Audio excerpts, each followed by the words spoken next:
Inna lillahi wa inna ilaihi raji'un. Ustadz Yahya Waloni di tengah-tengah khutbah Jumat, beliau drop lalu dilarikan ke rumah sakit. Namun sebelum sampai rumah sakit, ternyata yaitulah keindahan di dalam suatu hadis yang dimana apabila ada seorang mukmin meninggal di hari Jumat, maka Allah akan mengampuni dosa-dosanya, dia akan masuk surga, dan dikatakan meninggalnya juga husnul khotimah. Dan di sisi lain, kemarin kita membahas meninggalnya seorang Muhibbin Habib, yang dimana dia meninggal setelah melaknat orang. Meskipun meninggalnya sama-sama ya teman-teman, sama-sama meninggal dalam keadaan ya tidak sakit, tidak kena musibah atau kecelakaan atau bagaimana, meninggalnya di posisi mereka ya tenang-tenang saja. Yang satu meninggal ketika khutbah Jumat, yang satu lagi meninggal setelah sumpah-sumpahan, melaknat orang dan lain sebagainya. Ada beberapa pelajaran yang bisa kita ambil dari fenomena ini, yang dimana yang satu tauhidnya amburadul dan yang satu tauhidnya kuat.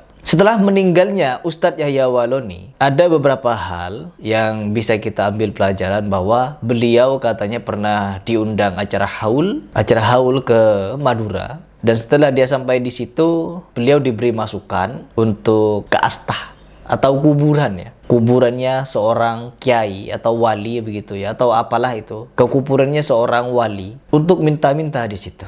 Dan dengan bangganya beliau, dengan tegasnya beliau memberikan ungkapan yang bisa membuat ajaran habaib ya semakin sepi peminat. Seperti ini ucapannya. Nggak boleh begitu dalam dakwah. Di Madura, di Blega, saya diundang acara namanya haulan.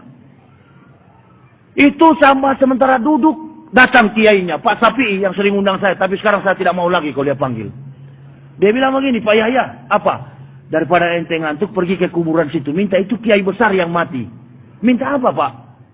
Minta berkah sama Pak Kiai. Oh, saya bilang jangan cukup sekali saya kafir sama itu kafir. Dia bilang bahaya sampean. Allahu Akbar. Memang saya tidak mau. Apa beda dengan Yesus? Sama kan? Yesus juga dijagokan, itu juga dijagokan. Nggak ada yang jago-jagoan. Hanya Allah Subhanahu wa ta'ala. Mau mati, mau hidup, mau kaya, mau miskin, sekali beriman sampai kepada tingkat ketakwaan. Nggak ada. Tidak mau saya. Bahaya sampean. Biar bahaya. Nggak ada. Kalau bicara dakwah nggak ada pakai celurit.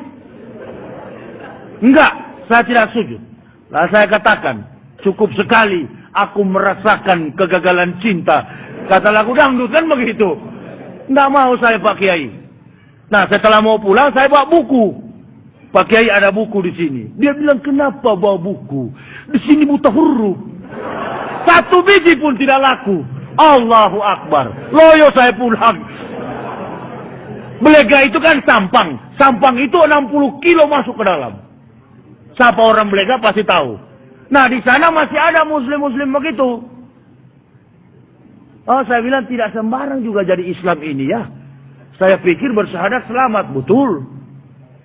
Oh pantas banyak muslim ayam sayur. Seorang muslim memang harus menguatkan tauhidnya. Betul apa yang dikatakan oleh Ustadz Yahya Waloni. Dan sama halnya dengan apa yang di Indonesia atau di dunia ini, di dunia sufi-sufi, yang dimana mereka ini ibadahnya kebanyakan di kuburan, mengagungkan kuburan atau apalah itu. Ketika mereka diajak untuk meninggalkan, minta-minta di kuburan, apa yang mereka teriakkan? Wahabi, teman-teman. Wahabi, jor-joran mereka teriak Wahabi. Karena apa? Tidak mau proyek kuburannya, tidak mau proyek travelnya, travel keliling kuburan keramat. Ke kuburan keramat fulan, kuburan keramat fulan, kuburan ini, kuburan itu. Untuk apa? Minta-minta di sana. Oh enggak Mas Heri, itu bukan minta-minta, itu tawassul namanya, itu mencari wasilah. Ya Allah, ya Allah. Di dalam hal tersebut teman-teman, yang disebut dengan tawassul, kita tawassul bukan harus dengan mereka. Tapi tawassul itu bisa dengan amal soleh kita.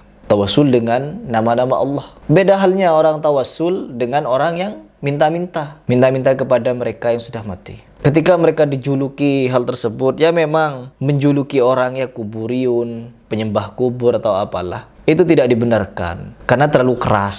Ada orang yang berpendapat sedemikian. Keras, jangan keras-keras dalam menasihati. Nanti mereka tidak akan kembali pada kebenaran. Kadang kalau tidak dikerasi mereka gak bakal mikir teman-teman.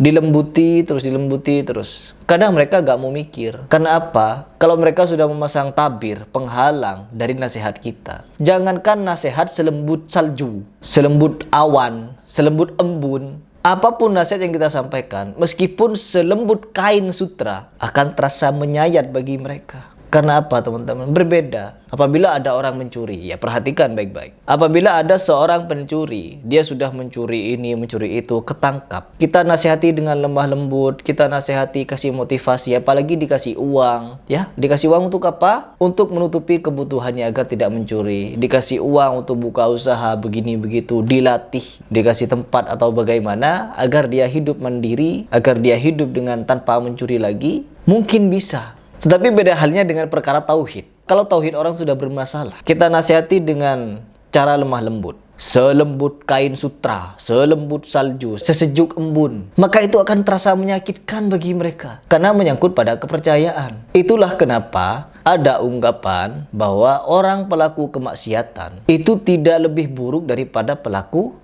bid'ah. Kenapa teman-teman? Orang yang terjebak pada perkara bid'ah, mereka akan menganggap perbuatannya itu benar, baik, dan berpahala. Padahal menyelisihi ajaran Islam yang sebenarnya. Ketika dinasihati, mereka tidak akan berpikir. Mereka akan sakit hati. Karena apa? Mereka sudah menganggap itu ini kebaikan loh. Kenapa kita dihentikan? Sama halnya dengan orang-orang non-muslim di luar sana. Mereka juga punya kebaikan. Tapi ketika kita mengusik tauhid mereka, beda cerita teman-teman. Ya, memang dakwah tauhid ini adalah dakwah yang resikonya banyak. Nabi Muhammad SAW ketika mendakwahkan tauhid, urusannya bukan dengan cacian makian lagi, tapi dengan hunusan pedang, bunuh-bunuhan. Banyak sahabat Nabi yang wafat untuk memperjuangkan tauhid, menyampaikan tauhid. Kalau ajaran Nabi Muhammad SAW hanya mengajarkan tentang sedekah, berbuat baik kepada tetangga, berbuat baik kepada orang yang tidak kita kenal, kasih sayang, terus berbicara tentang keharmonisan rumah tangga, terus berbicara tentang kerukunan, berakhlak baik, tersenyum, kebersihan, maka tidak akan ada perang. Karena memang manusia mengajarkan itu. Tapi ketika kita mendakwahkan tauhid, ya dakwah-dakwah yang saya sebutkan tadi tentang kebaikan muamalah ini, maka hilang sudah. Nabi Muhammad SAW kurang baik apa? Kurang amanah apa, kurang arif apa, kurang bagus apa akhlaknya. Tapi ketika mendakwahkan tauhid, kelar urusan.